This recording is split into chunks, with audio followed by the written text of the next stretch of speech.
देश का सबसे स्वच्छ शहर कहलाने वाला इंदौर आज सवालों के कटघरे में है। यहाँ पानी अब जीवन नहीं, मौत बांट रहा है। इंदौर के भागीरथपुरा इलाके में दूषित पानी पीने से अब तक 8 लोगों की जान जा चुकी है।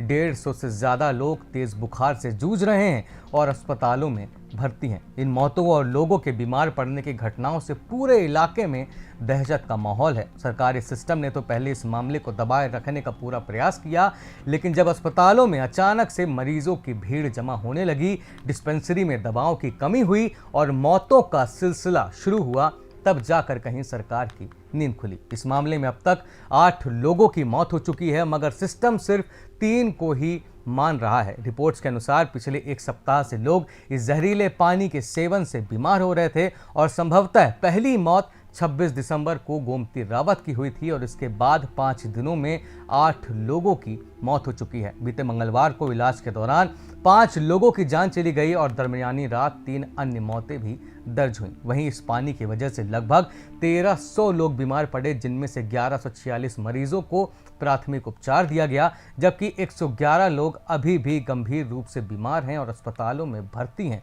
वहीं मरीजों की संख्या लगातार बढ़ती जा रही है। अब सवाल यह है कि नल सप्लाई से आने वाले पानी को पीने से लोग मर जाएं, बीमार हो जाएं, ऐसा कहां होता है? ये घटना देश के सबसे स्वच्छ शहर इंदौर में हुई है। अफसरों और जिम्मेदारों की लापरवाही के कारण हुई है और लोग इसे गैर इरादतन सामूहिक हत्याकांड मान रहे हैं, क्योंकि मामला दबाने वाले जिम्मेदारों को इसकी पूरी जानकारी थी। अफसरों और नेताओं को मालूम था कि भागीरथपुरा से गुजरने वाली पानी की मेन पाइपलाइन में लीकेज है। ये लीकेज भागीरथपुरा चौकी से लगे शौचालय के नीचे मिला और इसी लीकेज ने पानी को जहरीला बना दिया। काफी समय से पानी की पाइपों से ड्रेनेज की सप्लाई होती रही। इस मामले में 1200 से ज्यादा शिकायतें हुई, जिन्हें दबाया गया। सीएम हेल्पलाइन और नगर निगम ऐप की शिकायतों को फोर्स क्लोज किया गया।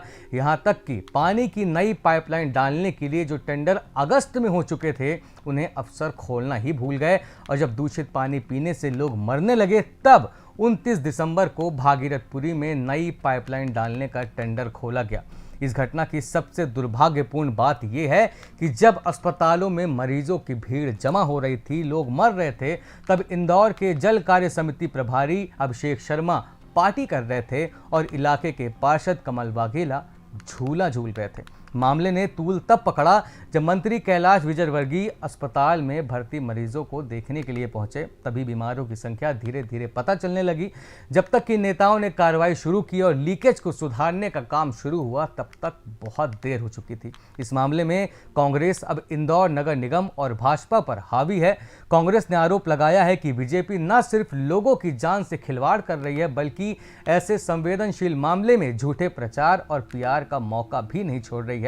पीसीसी चीफ जीतू पटवारी ने एक्स में पोस्ट करते हुए लिखा कि ये केवल मौतें नहीं, बल्कि एक आपराधिक लापरवाही का परिणाम है। बहरहाल मंत्री विजयवर्गीय ने जांच का आदेश देते हुए बीमारों को मुफ्त इलाज देने की घोषणा की है। वहीं सीएम मोहन यादव ने भी एक्शन लेते हुए बीती रात जोनल अधिकारी शालिग्राम शितोले और प्रभारी असिस्टेंट इंजीनियर योगेश जोशी को निलंबित कर दिया, जबकि प्रभारी डिप्टी इंजीनियर शुभम श्रीवास्तव की सेवा समाप्त कर दी गई है। सीएम यादव ने मृतकों के परिजनों को 2-2 लाख रुपए की सहायता राशि देने का भी ऐलान किया और 3 सदस्यों की एक जांच टीम बनाई है। अब इलाके में कार्यकर्ताओं द्वारा क्लोरीन, जिंक टैबलेट और ओआरएस बांटे जा रहे हैं। एम्बुलेंस तैनात की गई है। डॉक्टर घर घर जाकर जांच कर रहे हैं। टैंकर से पानी की सप्लाई हो रही है। मुफ्त में इलाज हो रहा है। एकदम युद्ध स्तर पर कार्रवाई हो रही है। लेकिन सवाल अब सिर्फ कार्रवाई का नहीं है, सवाल जवाबदेही का है।